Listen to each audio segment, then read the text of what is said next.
The Book of Job, chapter 17. My spirit is broken. My days are extinguished. The grave is ready for me. Are not mockers with me?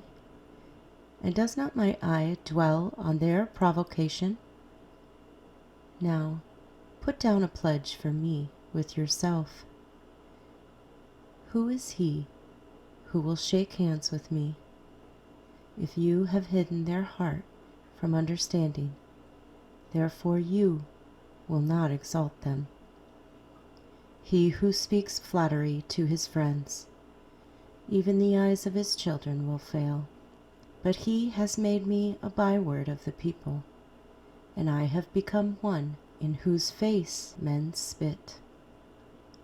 My eye has also grown dim because of sorrow, and all my members are like shadows.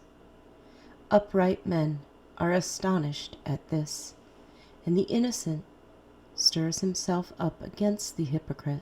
Yet the righteous will hold to his way, and he who has clean hands will be stronger and stronger. But please, come back again, all of you, for I shall not find one wise man among you. My days are past. My purposes are broken off, even the thoughts of my heart. They change the night into day.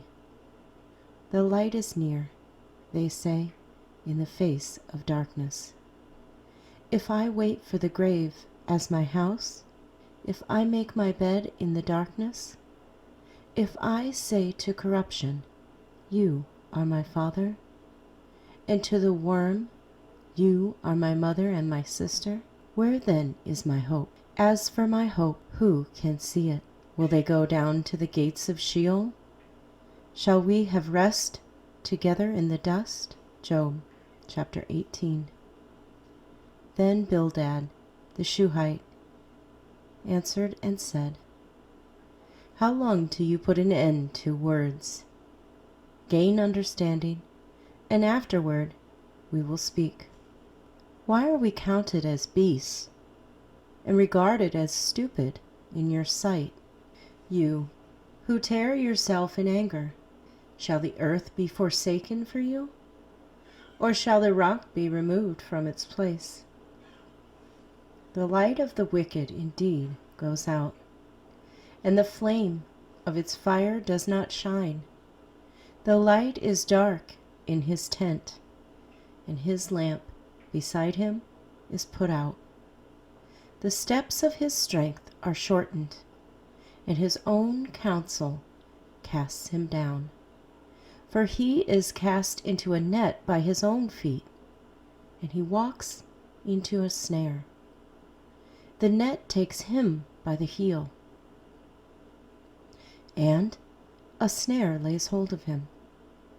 A noose is hidden for him on the ground, and a trap for him in the road. Terrors frighten him on every side, and drive him to his feet. His strength is starved, and destruction is ready at his side. It devours patches of his skin. The firstborn of death devours his limbs. He is uprooted from the shelter of his tent, and they parade him before the king of terrors. They dwell in his tent, who are none of his. Brimstone is scattered on his dwelling, his roots are dried out below, and his branch withers above. The memory of him perishes from the earth, and he has no name among the renowned. He is driven from light into darkness, and chased out of the world. He has neither son nor posterity among his people, nor any remaining in his dwellings. Those in the west are astonished at his day, as those in the east are frightened. Surely such are the dwellings of the wicked, and this is the place of him who does not know God. Job chapter 19. Then Job answered and said, How long will you torment my soul and break me in pieces with words? These 10 times you have reproached me. You are not ashamed that you have wronged me. And if indeed I have erred, my error remains with me. If indeed you exalt yourselves against me and plead my disgrace against me, know then that God has wronged me and has surrounded me with his net. If I cry out concerning wrong, I am not heard. If I cry aloud, there is no justice. He has fenced up my way so that I cannot pass, and he has set darkness in my paths. He has stripped me of my glory and taken the crown from my head. He breaks me down on every side, and I am gone. My hope he has uprooted like a tree. He has also kindled his wrath against me, and he counts me as one of his enemies. His troops come together and build up their road against me.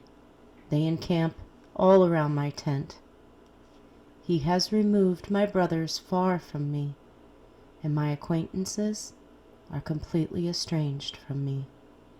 My relatives have failed, and my close friends have forgotten me. Those who dwell in my house and my maidservants count me as a stranger.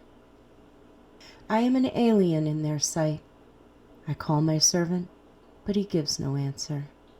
I beg him with my mouth. My breath is offensive to my wife, and I am repulsive to the children of my own body. Even young children despise me. I arise, and they speak against me. All my close friends abhor me, and those whom I love have turned against me. My bone clings to my skin and to my flesh, and I have escaped by the skin of my teeth. Have pity on me, have pity on me, O you my friends, for the hand of God has struck me. Why do you persecute me as God does, and are not satisfied with my flesh? Oh, that my words are written. Oh, that they were inscribed in a book, that they were engraved on a rock with an iron pen and lead forever. For I know that my Redeemer lives, and he shall stand at last on the earth. And after my skin is destroyed, this I know, that in my flesh I shall see God, whom I shall see for myself, and my eyes shall behold, and not another. How my heart yearns within me. If you should say, How shall we persecute him? Since the root of the matter is found in me.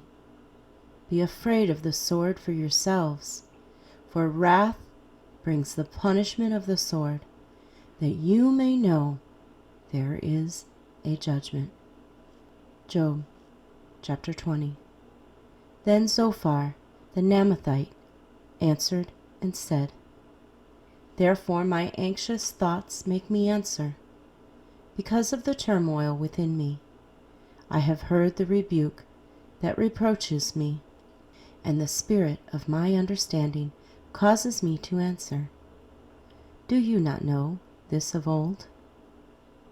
Since man was placed on earth, that the triumphing of his wicked is short, and the joy of the hypocrite is but for a moment. Though his haughtiness mounts up to the heavens, and his head reaches to the clouds, yet he will perish forever like his own refuse. Those who have seen him will say, Where is he? He will fly away like a dream, and not be found. Yes, he will be chased away like a vision of the night. The eye that saw him will see him no more. nor will his place behold him any more. His children will seek the favor of the poor, and his hands will restore his wealth. His bones are full of his youthful vigor, but it will lie down with him in the dust. Though evil is sweet in his mouth, and he hides it under his tongue, though he spares it and does not forsake it, but still keeps it in his mouth, yet his food in his stomach turns sour. It becomes cobra venom within him. He swallows down riches and vomits them up again. God casts them out of his belly. He will suck the poison of the cobras. The viper's tongue will slay him.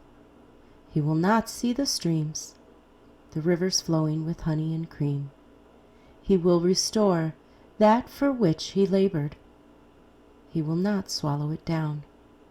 From the proceeds of business he will get no enjoyment, for he has oppressed and forsaken the poor.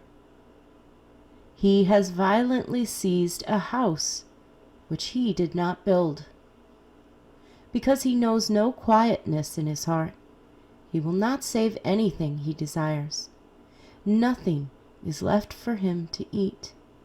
Therefore, his well-being will not last.